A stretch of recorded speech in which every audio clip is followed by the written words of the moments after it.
तो स्वागत है आपके library management system video part 2, जिसमें हमने पार्ट 1 में टेबलें देखी थी और टेबल में हमने एक क्वेरी बनाई थी। और इस क्वेरी में आप देख सकते हैं हमने सिर्फ मेंबर का डेटा लिया है। और अब हम सेकंड क्वेरी बनाएंगे और ये हमने कुछ फॉर्म भी बनाए थे जिनका डेटा इस तरह से है। तो सबसे पहले हम एक डैशबोर्ड फॉर्म बनाएंगे जिस तरह से पूरा डैशबोर्ड ब्लैंक फॉर्म होगा।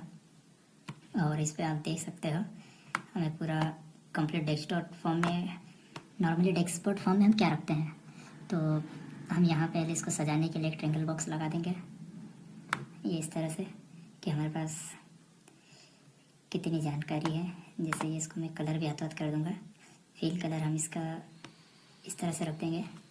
और ये हमारा एक डैशबोर्ड है, ठीक है। इसके अंदर वैसे तो मैं कुछ लिख नहीं पाऊँगा, ये हम यहाँ से इसके अंदर लिख देंगे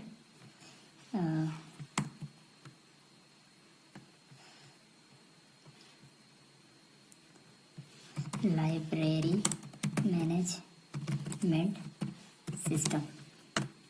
तो ये हमने यहाँ लिख दिया लाइब्रेरी मैनेजमेंट सिस्टम। तो लाइब्रेरी मैनेजमेंट सिस्टम हमारा ये गलत जगह लिखते चले गया, पता ही नहीं चला टाइपिंग का। एनीवे वापस से मैं ये हमारा लाइब्रेरी मैनेजमेंट सिस्टम मैंने कॉपी कर लिया है और मैं इसको डार्क फॉन्ट देता हूँ अभी फ़िलहाल में। और तो ये लाइब्रेरी मैनेजमेंट सिस्टम है, तो आप ये देख सकते हो। तो इस फॉर्म को मैं इस तरह से आ रहा है अरेंजमेंट एंकरिंग में जाकर इसको मैं सेंटर से टॉप कर दूंगा। और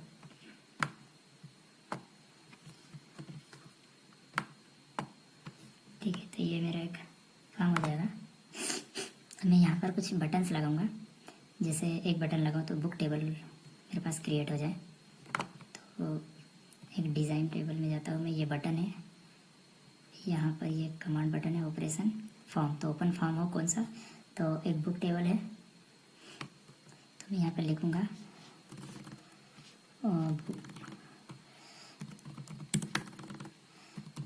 बुक डेटा एंट्री। तो अब जब भी मैं बुक डेटा एंट्री का बटन क्लिक करूँगा तो यह भी मैं सिर्फ यहाँ एक बटन लगा रहा हूँ। अगर मैं इसका अच्छे से कभी चाहूँ तो ये यहाँ पर आ चुका है। तो ये क्या है कि एक मैक्रो के तहत गया है। मैं आपको बता दूँ ये मैक्रो के तहत कैसे गया है। तो एक मैक्रो के तहत ऑटोमेटिक गेम राइट क्लिक करूँगा, देख सकते हो। तो फॉर्म ओपन हो गया बुक टेबल, फिर क्या हो फॉर्म व्यू में हो तो हमें देख सकते हैं फॉर्म किस किस, तो डिज़ाइन में हो सकता है, डेटा सेट में, तो हमें सिर्फ फॉर्म दिखे। फिर फॉर्म नॉर्मल हो, जी हाँ फॉर्म नॉर्मल हो, या एक डायलॉग बॉक्स की तरह डेटा का ऐड इसका ऐड वाला हो, मोड इसका कौन सा ऐड वाला हो। इस तरह से मेरे कमांड सेव। तो ये हमने डेटा एंट्री फॉर्म का जो टेबल है इसको भी यहाँ पर उस तरह से कर दिया है। दूसरा इसमें मैं इसी को थोड़ा सा और अच्छे से इसको करना चाहूँ तो ये भी कर सकते हैं। तो अगेन मैं इसको बैकग्राउंड पे जाऊँगा, पोजीशन बैक कर दूँगा। मेरी जो टेबल है ये यहाँ आ चुकी है। अब तो मैं डिज़ाइन व्यू में जाऊँगा, जो लोगो है ये लोगो भी मैं इंसर्ट कर सकता हूँ। तो मेरे पास अभी कोई सा ऐसा विशेष लोगो नहीं है, तो मैं यहाँ पर देखता हूँ एड बुक वाला है, तो मैं यहाँ पर एड बुक वाला, हालांकि मैं बुक का भी लोगो ले सकता था वहाँ पे, बट मेरे पास था नहीं अभी, तो मैंने इस तरह से ही उसे नॉर्मली, तो ये तो इस बटन पर राइट क्लिक करूँगा, फिर ये ओपन होगा, ऑल पे जाऊँगा और विजिबल यस, कर्सर आए तो यस हो जाए। तो अब यहाँ पे कर्सर आएगा तो उसका एक अलग होगा, फिर इसको मैं, तो ये इस तरह से कंप्लीट होगा। अब इसका जो फील कलर है मैं चेक करता हूँ, इसका फील कलर क्या हो सकता है। यस, तो ये एक बटन पूरा कंप्लीट हो चुका है। और क्योंकि उधर तो ये एक पूरा कंप्लीट, मैं इसको यहाँ से यहाँ तक ऐसा, तो मैंने इसका ग्रीन कलर दिया है, पर मुझे लगता है कि ग्रीन कलर में ये ज़्यादा अच्छा नहीं लगेगा, तो क्यों ना मैं इसको डार्क पिंक कलर दे देता हूँ और इसको मैं पेल ब्लैक कलर इसको मैं कर देता हूँ कुछ इस तरह का। तो ये कंप्लीट उस तरह का फॉर्म बन रहा है। आई होप कि आपको समझ में आ रहा होगा। और जैसा कि मैंने फर्स्ट वीडियो में बताया था कि आप भी मेरी इस जर्नी में जुड़ जाइए और मुझे सपोर्ट कीजिए और मेरा फीडबैक कमेंट में ज़रूर दीजिए। तो ये एक डैशबोर्ड में बना रहा हूँ देखा जाए तो। अब ठीक इसी तरह से मैं एक बटन और बनाऊँगा और इस बटन का नाम होगा मेंबर। इस बटन को जब हम क्लिक करेंगे तो यहाँ पे एक फॉर्म ओपन होगा, उसका नाम होगा मेंबर टेबल। तो मेंबर टेबल फॉर्म है तो मेंबर डेटा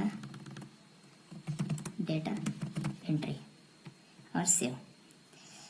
तो ये भी हमारे पास सेम कॉन्सेप्ट में, इसमें भी हम यही करते हैं।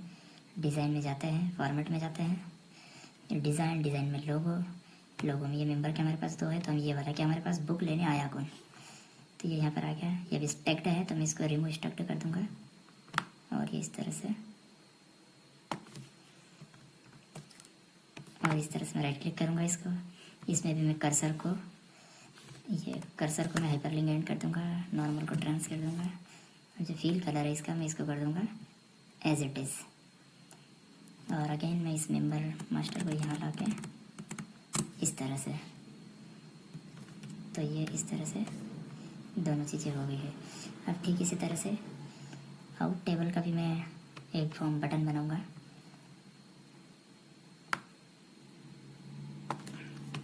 इसको भी ऑपरेशन फॉर्म में जाऊंगा तो यहाँ ऑपरेशन में फॉर्म का है, फॉर्म को प्रिंट कर सकता हूँ, फॉर्म को क्लोज कर सकता हूँ या फॉर्म के डेटा को रिफ्रेश कर सकता हूँ इस तरह से। फिर ठीक इसी तरह से ऑपरेशन रिपोर्ट में, तो यहाँ पर भी मैं रिपोर्ट प्रीव्यू सारी चीज़ें कर सकता हूँ। तो अगेन मुझे यहाँ लिखना है मेंबर, फिर in out book data entry और ये सेव। तो ये भी काफ़ी बड़ा बटन है लेकिन हमें पूरा मीनिंगफुल बटन होना चाहिए। जो हमारी बुक है उसका इन और आउट। और अब मैं इसको यहाँ से इस तरह से भी कर सकता हूँ फॉर्मेट प्रिंटर से। तो ये फॉर्मेट प्रिंटर से सेम हो गया है और मैं चेक करूँगा इसको, क्या ये लोगो मुझे इसका भी मिलेगा। तो जी हाँ, ये बुक जा रही है। तो मेरे पास ऐसा कोई स्पेसिफिक तो लोगो नहीं है, तो मैं यहाँ पर इसमें बैलेंस स्केल या एनालिटिक्स में ही इसको डाल देता हूँ। स्टक्ड है अभी तो मैं रिमूव स्टक्ड कर देता हूँ और लेआउट में आके ये हमारे पास कंप्लीट है। अगेन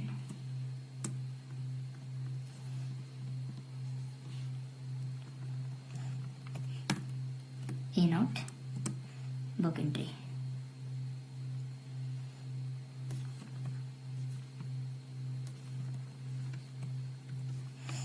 तो ये हमारा एक फॉर्म कंप्लीट हो गया है जिसमें न सिर्फ हमने एक अच्छा डेटाबेस बनाने की कोशिश कर रहे हैं। अब यहाँ पर आपके सामने जो खाली स्पेस है यहाँ पर दिखेगा ऐसी कितनी बुक्स है जो 5 दिन से ऊपर हो गई है और वो आई नहीं है, तो उनके नाम, नंबर और पेनल्टी इस तरफ दिखेगी। फिर सबसे ज़्यादा कौन सी बुक इशू हुई है वो दिखेगी, हमारे पास किस किस विषय पर कौन कौन सी बुक है। तो यहाँ पे देख रहे हैं आप कर्सर आ रहा है, यहाँ पे कर्सर नहीं आ रहा। तो कर्सर लाने के लिए मुझे क्या करना पड़ेगा, राइट क्लिक करूँगा, प्रॉपर्टीज़ में जाऊँगा और यहाँ पे जो कर्सर हैंड और डिफ़ॉल्ट की जगह मैं कर दूँगा इसको हाइपरलिंक हैंड और ये क्लोज। तो ये मेरा फॉर्म बन चुका है, मैं इसको कर देता हूँ क्लोज। इस फॉर्म को नाम दे देता हूँ होम पेज और इस फॉर्म को मैं सेट कर देता हूँ कि जब भी मैं मेरा डेटाबेस ओपन करूँ तो करंट डेटाबेस को ओपन करूँ तो क्या हो, मेरा कौन सा फॉर्म खुले, होम पेज। और मैं इसको कर देता हूँ सेव और ये ओके। और यहाँ पे सामने मैं कर रहा हूँ इसको क्लोज। अब लाइब्रेरी मैनेजमेंट सिस्टम खोलूँगा तो मेरे सामने यहाँ पर मेरा ये फॉर्म खुलेगा। तो चलिए अब नेक्स्ट हम हमारे ये जो फॉर्म है इनको थोड़ा सा व्यवस्थित कर देते हैं कि क्या दिक्कत आ रही है इनमें। इसको सबको बैकग्राउंड में भेज देते हैं। बैकग्राउंड में भेजने के बाद ये हमारे पास फिर वापस से वो चले गए हैं। तो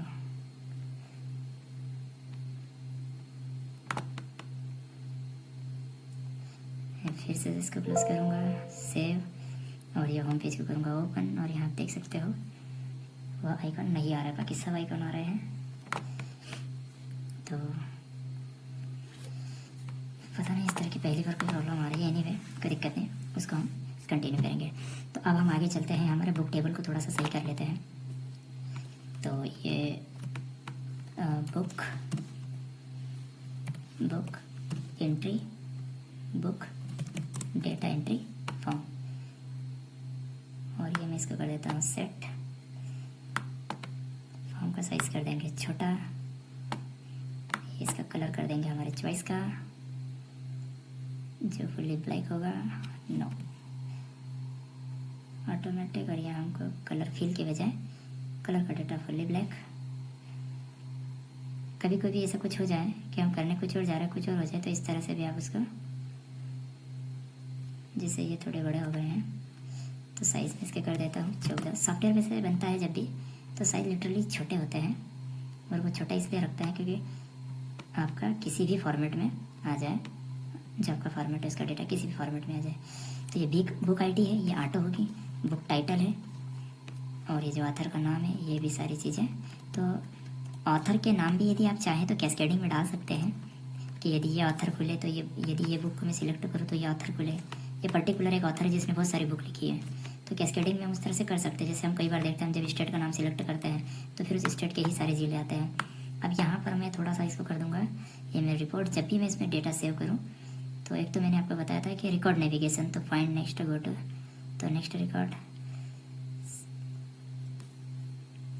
तो रिकॉर्ड नेविगेशन नहीं चाहिए मुझे, ऐड रिकॉर्ड चाहिए कि मेरा ये रिकॉर्ड ऐड हो जाए। तो मैं इसको करूँगा ऐड रिकॉर्ड, और ये सेव। तो यहाँ मैं कर देता हूँ ऐड की जगह सेव। थोड़ा सा बटन का नाम हमेशा रखे जो मीनिंगफुल हो, कोई कन्फ्यूज़न ना हो। दूसरा, जब मेरा ये काम हो जाए तो मेरा फॉर्म हो जाए सेव, क्योंकि मैं फॉर्म की कुछ सेटिंग्स करने वाला हूँ जिसकी वजह से क्लोज, तो ये क्लोज हो गया मेरा ये, और डन इट। ठीक है, अब हम इसकी करते हैं प्रॉपर सेटिंग फॉर्मेट की। तो फॉर्म में हम आ जाएंगे, जैसे ऑटो सेंटर होगा, हाँ रिसाइज होगा, फिट स्क्रीन होगा, border sizable none, auto selector no, navigation button no, फिर scroll bar no, control box no, close button no, min box no, min and max button no. और इस तरह से इतनी सारी सेटिंग करने के बाद अब हमारा फॉर्म पूरी तरह से बहुत ही अच्छा हो गया। तब हम इसको करते हैं क्लोज। अब आप इसको ओपन करोगे तो देखोगे अब हमारा फॉर्म बहुत ही छोटा और काफ़ी व्यवस्थित तरीके से आ चुका है। अब हम इसको करते हैं क्लोज। अब जैसे हमने कर दिया क्लोज, अब हम इसी तरह से मेंबर एंट्री फॉर्म को भी सजा लेते हैं। फिर इसके बाद हम एक एक करके सारी चीज़ों को, तब जब आप किसी मेंबर की एंट्री करोगे तो members data entry form, normally यही चीज़ें लिखी जाती हैं।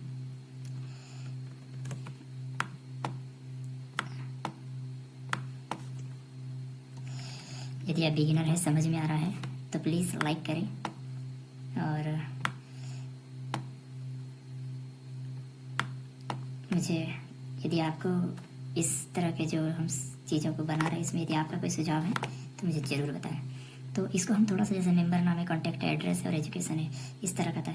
और क्या क्या चीज़ें हो सकती है, तो ज़रूरत पड़ने पर हम टेबल में ये चीज़ें जोड़ सकते हैं। चलिए अब मैं इसको यहाँ पर राइट क्लिक करूँगा, और इसका जो फील है, स्पेशल इफेक्ट है, उसको मैं ये कर दूँगा। तो आपको थोड़ा सा जब फॉर्म एंट्री करोगे तो उस समय एक अलग से फीलिंग होगी, जैसे आप यहाँ देख सकते हो।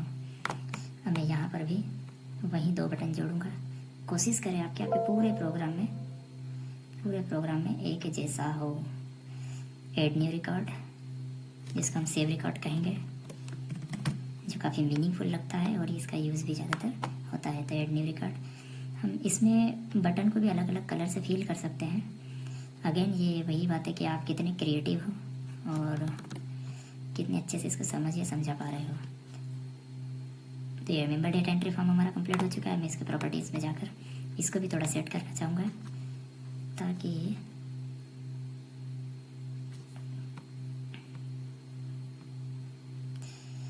तो auto resize filter screen record selector को नो करना है। रिकॉर्ड सिलेक्टर किसे कहते हैं, यहाँ जो डब्बा एक दिखेगा, मैं अभी एक बार आपको बता देता हूँ।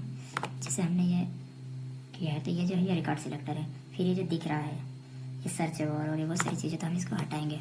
तो इसको हटाने के लिए हम क्या करेंगे, जो रिकॉर्ड सिलेक्टर है इसको नो कर दो।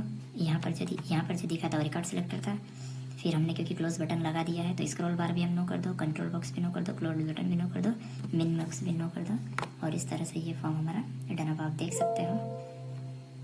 अब मैं इसे अगर आपके सामने रखूँगा तो अब आपका ये जो ऐड इसमें होते इवेंट में बाय डिफ़ॉल्ट मैक्रो से ओपन हो रहा है, तो डेटा मोड अब जो हमारा है वो ऐड हो जाएगा और ये ऐड हो गया। और अभी नॉर्मल की वजह खुलेगा डायलॉग बॉक्स में। तो डायलॉग बॉक्स जैसे अभी हमारा खुला था पहला वाला फॉर्म, ठीक उसी तरह से ये भी खुलेगा। तो जैसे हमारा मेंबर है तो अब ये भी इस तरह से खुलेगा। फिर ये है तो apply filter isn't available, okay. मैं इसको एक बार क्लोज करूँगा, सारा डेटा सेव करूँगा, अगेन मैं इसको फिर से ओपन करूँगा। इनपुट टेबल हमारा कंप्लीट है, इनपुट टेबल का डेटा हमें मेंबर टेबल का डेटा है ये प्लस। तो ये हमारा होम पेज, तो ये हमारा data complete, save and close. और ये आउटपुट डेटा। तो the command of action apply filter isn't available now. तो ये जो हमारी बटन बनाई है, इस बटन में कोई प्रॉब्लम हो सकती है, तो नो डाउट हम इसमें क्या करते हैं, ओके। एक्चुअल में मैंने अभी कुछ चीज़ें करी थी उसमें ये, तो मैं फिर से बटन बना लूँगा। सबसे सिंपल तरीका है जब भी ऐसा हो, क्योंकि ये बटन में एरर है तो आप बटन दूसरी बना सकते हैं। तो ये आपको बटन उसी साइज़ की दूसरी बना ली। इन आउट वाला फॉर्म हमारा रहेगा, तो फॉर्म ऑपरेशन ओपन फॉर्म ये हमारा हो गया। और होम इनपुट टेबल, तो इनपुट टेबल वाला जो फॉर्म है वो हमारा ओपन होगा। तो हम रखेंगे इसका नाम इन आउट बुक एंट्री या book entry in and out, और फिर ये सेव।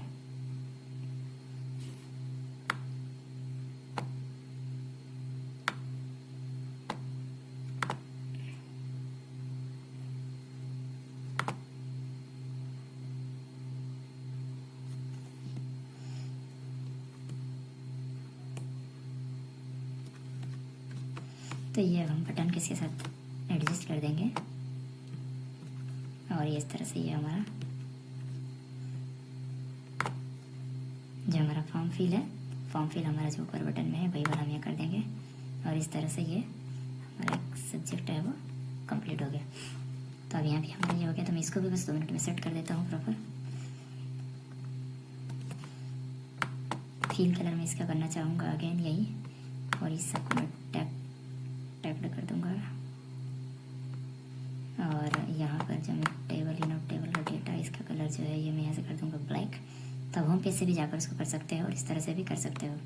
अगेन मैं जाऊँगा डिज़ाइन में, यहाँ पर भी मैं 2 बटन लूँगा, एक बटन लूँगा रिकॉर्ड सेव का और एक रिकॉर्ड ऑपरेशन में रिकॉर्ड सेव का। यहाँ पर और भी बहुत सारी चीज़ें वो फिर आप एक करके ऐड कर सकते हो, पर मुझे अभी जो लग रहा है मेरे मैनेजमेंट सिस्टम में, तो ये सेव रिकॉर्ड, क्लोज, फिर अगेन, क्योंकि मैं इस फॉर्म का नेविगेटर और सारी चीज़ें बंद करने वाला हूँ, तो इसलिए मैं क्लोज फॉर्म का। इससे क्या होगा कि आपका डेटाबेस का ज़्यादा लोड नहीं होगा, सारे काम और फॉर्म प्रॉपर बंद करना बहुत ज़रूरी है, तो इसलिए आपको यहाँ पर क्लोज फॉर्म का ही ऑप्शन रखना है। तो इस तरह से अब ये नेविगेटर है, इसको मैं हटा दूँगा। तो फॉर्म की प्रॉपर्टी में जाऊँगा, यहाँ से फॉर्म प्रॉपर्टी, फॉर्मेट,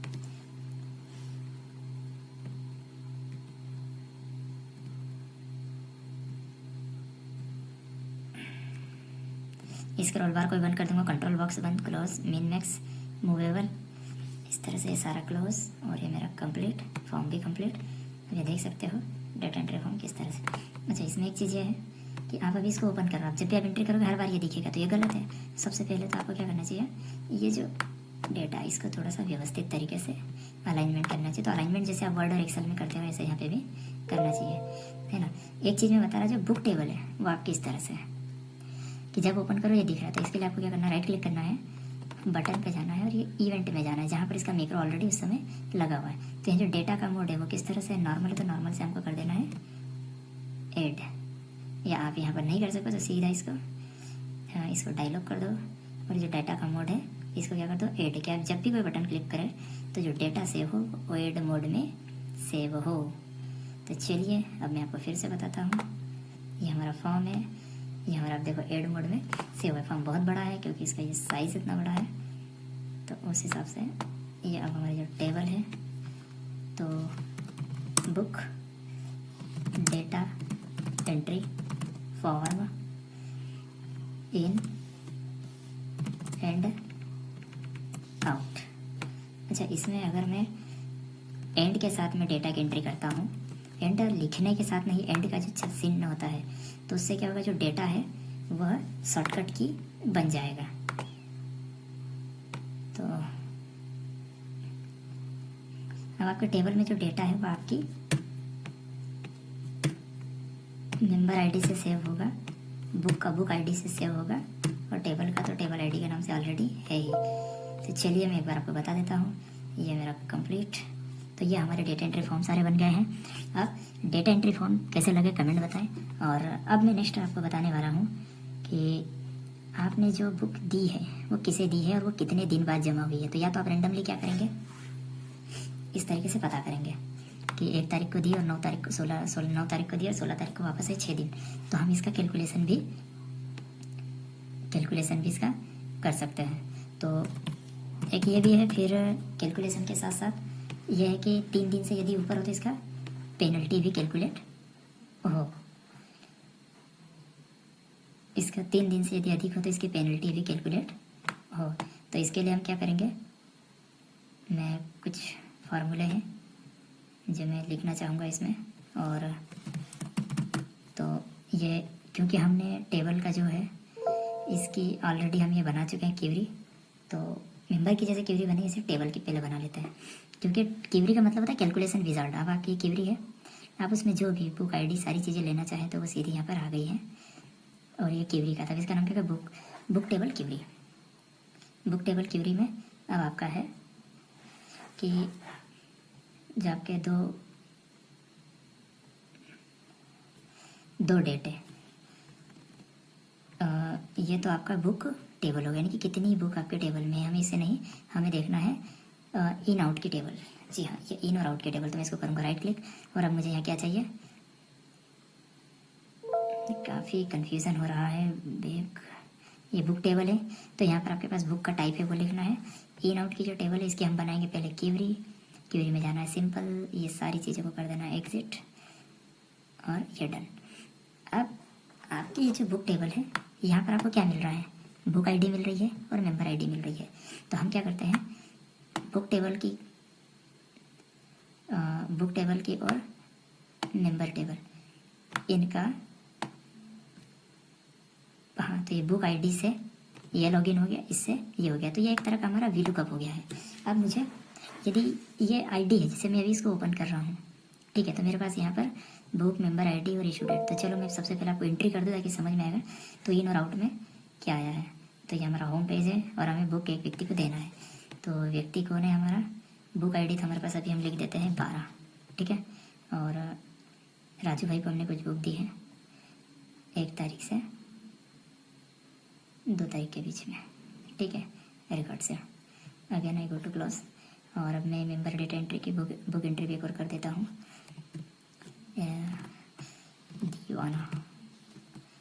दीवाना बुक का नाम है, ऑथर टेस्ट कर देता हूँ यार, कॉमेडी चैनल बन जाएगा नहीं तो। और ये साइंस तो नहीं हो सकता, ये स्टोरी है कोई सी, ठीक है। तो अब मैं अगर बुक आउट की एंट्री अगर करता हूँ तो ये मेरी बुक एंट्री हो गई है। अब मेरे इनपुट टेबल आप यहाँ देख सकते हो, बुक टेबल और आउट टेबल। तो मेरे पास यहाँ पर आउट टेबल में मैंने अभी तक एक भी एंट्री नहीं करी, तो चलो आउट की एंट्री करते हैं। तो अभी आईडी में दे देता हूँ 12, Raju, issue date, again I input it, test, और ये सेव रिकॉर्ड एंड क्लोज। तो इनपुट क्वेरी में डेटा सेव नहीं हो रहा है, तो डेटा कहाँ सेव हो रहा है, तो क्यों ना इसमें देखें। हाँ, तो ठीक है, हमने जो टेबल बनाई है, इसको क्वेरी बनाई है, इसको मैं करता हूँ डिलीट। हम दूसरी क्वेरी बनाते हैं क्योंकि हमारा डेटा उसमें सेव हो रहा है। तो चलिए फिर से हमने पूरी क्वेरी बनाई है, और हमने गलत डेटा वहाँ ले लिया था, इन आउट का डेटा लेना था। तो ये हमारे कंप्लीट, अब हमारा टेबल आउट एंड क्वेरी बनेगी। तो अब मुझे ये देखना है, क्वेरी में कैलकुलेशन फील्ड लगानी है कि issue date minus return date, ठीक है। तो इसमें कितने दिन बाद मुझे देखना है, कितने दिन का अंतर है। यदि अंतर 30 दिन से अधिक का है तो महीने अनुसार, या तो मुझे कितने दिन का अंतर है, यदि अंतर 3 दिन से अधिक का है तो प्रतिदिन 10 रुपये अनुसार पेनल्टी लगाएं। तो ये एक हम इफ़ वाला फंक्शन यहाँ पर लिख देते हैं।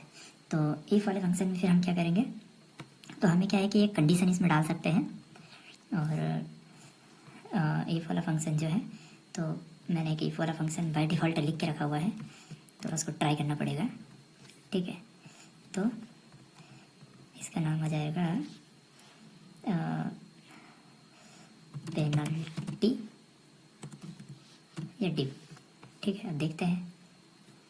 तो यहाँ पर आप देख सकते हैं जी, यहाँ पर आप देख सकते हैं कि 40 दिन बाद इसने बुक दी है, सॉरी 40 रुपये इसके बन रहे हैं। यहाँ देखिए 9 तारीख को इसको दी थी हमने। अब यदि हम इसको कर देते हैं 13 तारीख, तो हमारी पेनल्टी 0 हो गई। क्यों? क्योंकि 3 दिन का। लेकिन अगर हम इसको कर देते हैं 12 तारीख, तो पर डे 10 रुपीज़ तक, तो पेनल्टी ड्यू वाला आ गया है। ठीक है, तो अब ये व्यक्ति जब भी बुक रिटर्न जमा करने आएगा, अभी व्यक्ति जब बुक रिटर्न जमा करने आएगा, तो रिटर्न डेट का इसने प्रॉमिस किया है। ठीक है, तो ये एक अंतर है इसमें, 10 दिन का होगा कि 15 दिन। तो सॉरी, क्योंकि ये हमारा बुक को देने का है टेबल, सॉरी, मैं उसने प्रॉमिस किया है कि वो कितने दिन बाद जमा करने आएगा, तो उसने 10 दिन का बोला है जमा करने का। अब यदि वो ये 10 दिन से अधिक आता है रिटर्न जमा करने, तो हमें एक टेबल और इसमें बनाना पड़ेगी, और वो टेबल हमारी होगी बुक रिटर्न की, कि हमने इसको कौन सी बुक दी थी और उसकी बुक को रिटर्न करने का। तो यहाँ से थोड़ा सा एक कन्फ्यूज़न मेरा भी क्लियर हुआ कि सामने वाला जब बुक देने आएगा उस समय हम उसकी एंट्री करेंगे और तब देखेंगे कि उसने कमिटमेंट पूरा किया है या नहीं। हम यहाँ पर ये जरूर कर सकते हैं कि एक दिन का 10 रुपये चार्ज करें, तो जैसे ये कितने दिन का रिटर्न देने का इनका शेड्यूल है। तो यहाँ पर उनका 7 दिन है तो 70 रुपये, यहाँ पर 1 दिन है तो 10 रुपये। ठीक है, इस तरह से। अब हम इसमें एक और, क्योंकि हमने वी लुकअप लगा रखा है, तो जैसे मेंबर आईडी तो है, तो ये मेंबर कौन सा, यहाँ पे देखो एक चीज़ दिख रही होगी आपको, यहाँ पर बुक आईडी दिख रही है, मेंबर आईडी दिख रही है। तो हमारे पास मेंबर आईडी एक्चुअल में है, ये मैंने रेंडमली डाली है। तो चलो ये देखते हैं कि ये मेंबर है कौन। तो हम सबसे पहले यहाँ पर बुक आईडी और इनपुट आईडी तो हमारी ऑलरेडी डाली हुई है, तो मैं इसको रिमूव कर देता हूँ और मेंबर आईडी की टेबल डाल देता हूँ। तो मेंबर नेम पर मैं सिर्फ क्लिक करूँगा, और बुक आईडी चूँकि डाली हुई है पर बुक आईडी का टाइटल नहीं है, तो देखते हैं, शायद हो सकता है वो जानकारी ना दे। क्यों? क्योंकि वो बुक आईडी हमने डाली ही नहीं है। हमने क्या करा है, बुक आईडी रेंडमली डाली है। तो हमें जैसे हमने मेंबर नाम का सिलेक्शन दिया है, ठीक उसी तरह से बुक नाम का सिलेक्शन भी देना पड़ेगा। तो इसके लिए मैं क्या करूँगा, इसके लिए मैं सिंपल सा जो हमारा बुक टेबल है वहाँ जाऊँगा, और 1 2 3 तक की टेबल है, तो मैं यहाँ पर जो हमारा इनबाउंड टेबल है वहाँ पर बुक आईडी में 1 2 और 3 लिखूँगा, ताकि किसी भी तरह का कोई कन्फ्यूज़न ना हो। तो आप ये देख सकते हो, तब यहाँ हमने क्या करता है, ये रवि का नाम आ गया। तो अब ये मेंबर आईडी इसकी यूनिक पहचान है। रवि 2 हो सकते हैं, राजू 2 हो सकते हैं, लेकिन मेंबर आईडी, तो अब इससे यहाँ हम इनका चाहे तो मोबाइल नंबर, हम या चाहे तो इनका एड्रेस, तो ये यहाँ पर है कि बुक, ये रिमार्क का है। तो ये मैंने कि इफ़ वाला फंक्शन लिखा था। तो इफ़ वाला फंक्शन एक्चुअल में ये था कि सामने वाले ने क्या कमिटमेंट कर रखी है, तो ये मैंने बिल्डर में लिखा था। तो मैं बताता हूँ पेनल्टी या ड्यू। तो इसको मैं नाम थोड़ा अलग दे देता हूँ कि डे काउंट। ठीक है, तो डेज काउंट यानी कि कितने दिन बाद होगा। तो if date difference D, issue date return greater than 3। Okay, ये समीप थोड़ा सा अलग लगा दिया है, तो डोंट वरी। कितने दिन में आया है तो हम उसको उस तरह से, एनीवे डे काउंट में ये 10 रुपीज़ इस डे की पेनल्टी का आ चुका है।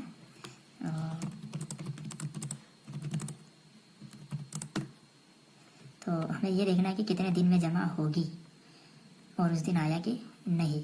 तो उसके लिए हमें सिंपल सा माइनस वाला फंक्शन यूज़ करना होगा। तो मैं इसको फिर से वापस जाता हूँ बिल्डर में और ये सारी चीज़ें कर देता हूँ। तो total days different issue date minus return date, और ये हमारा कंप्लीट हो गया। तब चलिए हम देखते हैं। तो यहाँ पर हमारा ये टोटल डेज, तो ये 4 दिन, ये 10 दिन। तो आप ये देख सकते हैं 14 को लेके जाएगा और 24 को देगा, तो उस हिसाब से इसके पास 10 दिन रहेगी, इसके पास 4 दिन, इसके पास 1 दिन।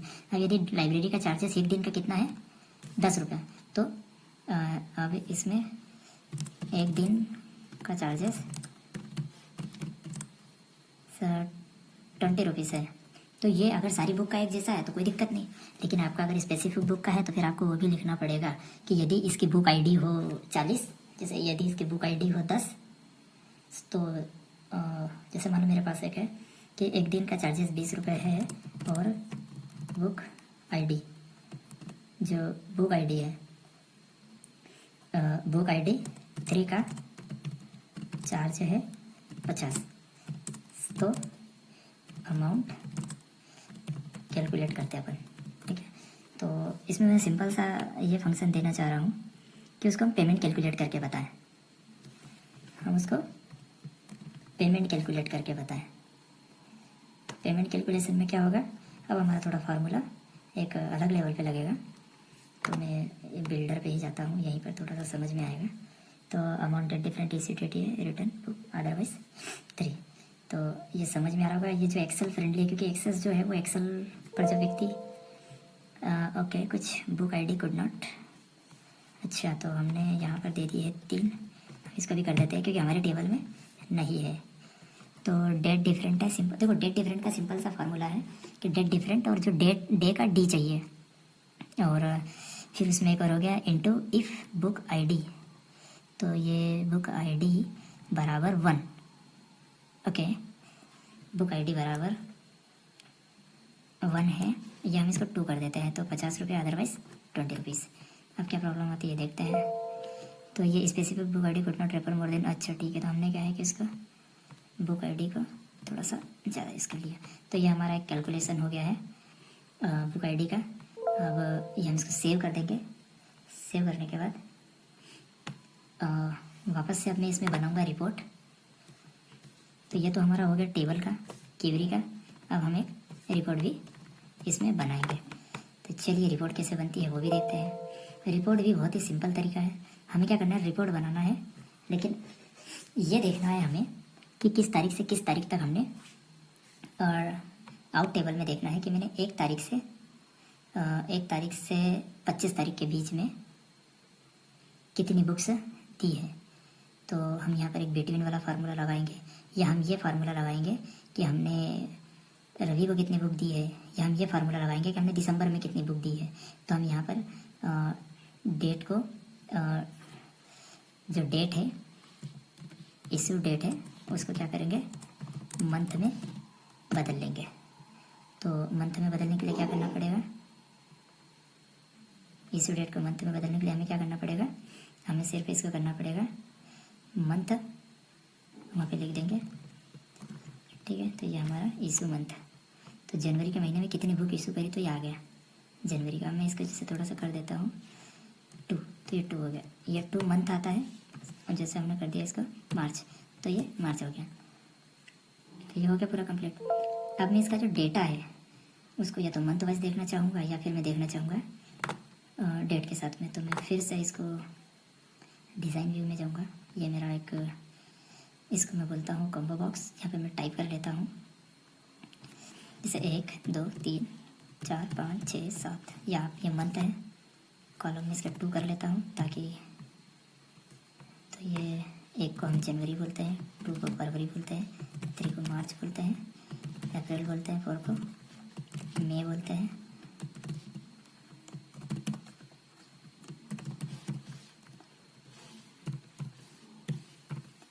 तो मैं इस तरह से कंप्लीट कर लूँगा।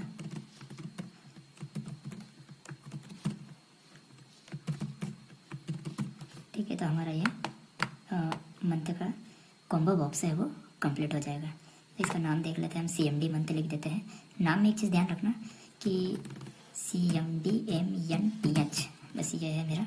अब क्या है कि मैं जब भी इस मंथ पे कैंसिल क्लिक करूँगा तो ये आप देख सकते हो। अब मैं इसको थोड़ा सा, अगर मुझे रिपोर्ट लेना है,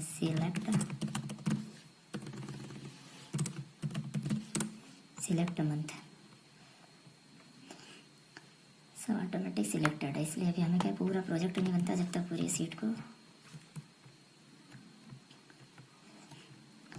तो एक तो ये तरीका हो गया मेरे पास कि अब मैं इसको जनवरी, तो मैं जनवरी जैसे क्लिक करूँगा तो मेरी रिपोर्ट कौन सी ओपन हो जाएगी, इशू बुक वाली, क्योंकि मुझे अभी ये देखना है कि मेरे कितनी बुक है, मेंबर कितने हैं, या इशू बुक। तो मेरी इशू बुक कितनी है यहाँ से मुझे पता करना है। तो मैं इस पर जाऊंगा, सिलेक्ट इस पर क्लिक कर दूंगा और फिर मैं सीधे जाऊंगा रिपोर्ट डिज़ाइन पे और मेरी रिपोर्ट मैं फिर से एक बार आपको बताऊंगा। यहाँ जाऊंगा और मैं रिपोर्ट पे क्लिक कर दूंगा तो मेरी रिपोर्ट बन चुकी है, लेकिन मैंने होम पेज पे क्लिक किया था चूँकि। तो ये मैं होम पेज को क्लोज़ कर देता हूँ और ये वापस क्रिएट पे जाऊँगा और ये मेरी रिपोर्ट पर क्लिक करूँगा और मेरी रिपोर्ट कंप्लीट। तो ये आप देख सकते हो जैसे हम एक्सेल में डेटा सेट करते हैं, मैं उसी तरह से डेटा सेट कर रहा हूँ। नथिंग एट ऑल, इसके अलावा मैं कुछ नहीं कर रहा हूँ। कोई मैंने VBA कोड या कुछ नहीं करा है, बहुत ही सिंपल तरीके से हम इस पर काम कर रहे हैं। तो ये जो डेटाबेस की जर्नी है इसमें आप मेरे साथ जुड़े हुए हो, मेरे लिए बड़ी सौभाग्य की बात है। तो मैं यही चाहूँगा आप लोगों से कि आप चैनल को सब्सक्राइब करें और कमेंट करें अभी तक आपको कैसा लगा इस वीडियो में, और आपकी क्या उम्मीद है इस चैनल से। यदि मैं उसे पूरा कर पाऊँ तो बिल्कुल ये मेरा सौभाग्य होगा। तो आप मुझे ये भी ज़रूर बताइए। तो ये हमारी रिपोर्ट एक तरह से देखा जाए कंप्लीट बन गई है।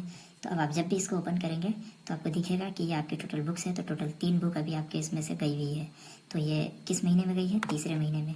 तो ये हमने रिपोर्टिंग पर्पज़ से बनाया था। यदि आप चाहें तो इसे यहाँ से डिलीट भी कर सकते हैं और हमारा जो ये रिमार्क वाला कॉलम है इसको यहाँ ला सकते हैं। तो ये रिमार्क वाला कॉलम ही आपका आ गया है। तो अब इससे क्या होगा, थोड़ा और एक आपको स्पेस मिल जाता है।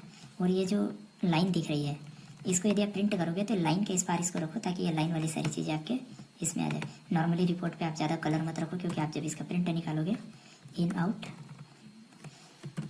रिपोर्ट, तो books in and out report ये हमारी रिपोर्ट का नाम है।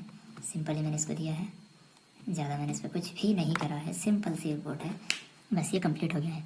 अब इसमें यदि आप चाहें तो देख सकते हैं कि जैसे ये रवि है, ये रवि का नाम यहाँ पर आ गया है। तो आप इसको मेंबर आईडी के साथ में रखिए। अब आपको देखना है कि आपकी एक बुक है, बुक आईडी है, एक वाली बुक आईडी जो है नंबर 1 है वो रवि के पास है, 2 है वो राजू के पास है और 3 है वो भी राजू के पास है। तो राजू के पास कितनी बुक है, रवि के पास कितनी बुक है, ये सारी चीज़ें आप यहाँ देख सकते हो। दूसरा अब आपको देखना है तो मैं इसको इन आउट रिपोर्ट नाम दे देता हूँ। तो ये रिपोर्ट यहाँ पर ये सेव हो गई है। अब मुझे देखना है यहाँ पर कि जनवरी के महीने में, तो मैं जनवरी के महीने में मेरी कितनी रिपोर्ट गई है। तो मैं ऐसा कर दूँगा होम्स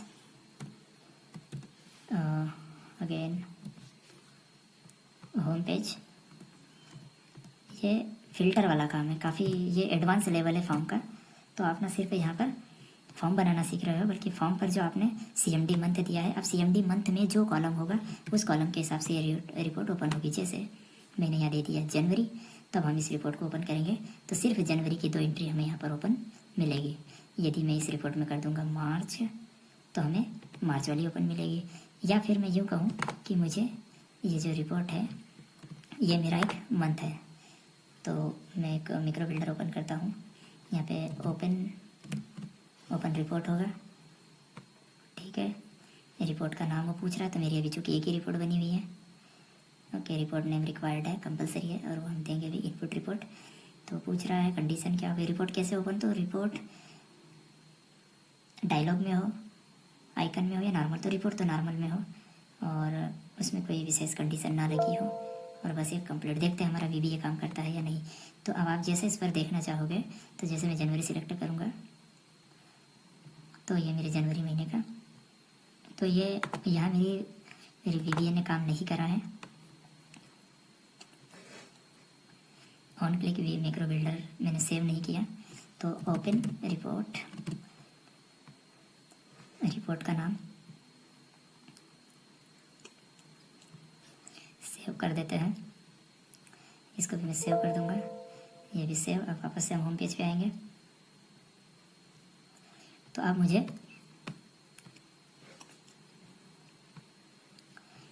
तो फरवरी में मेरी कोई रिपोर्ट नहीं गई है, जनवरी में मेरी ये रिपोर्ट गई है इस तरह से। तो अब मेरी रिपोर्ट पे सारी चीज़ें मुझे मिल जाएगी। तो ठीक इसी तरह से मैं अब रिपोर्ट बना दूंगा। मेंबर वाला जो डेटा है मेरे पास, कि मेरे पास कितने मेंबर है, जैसे रवि है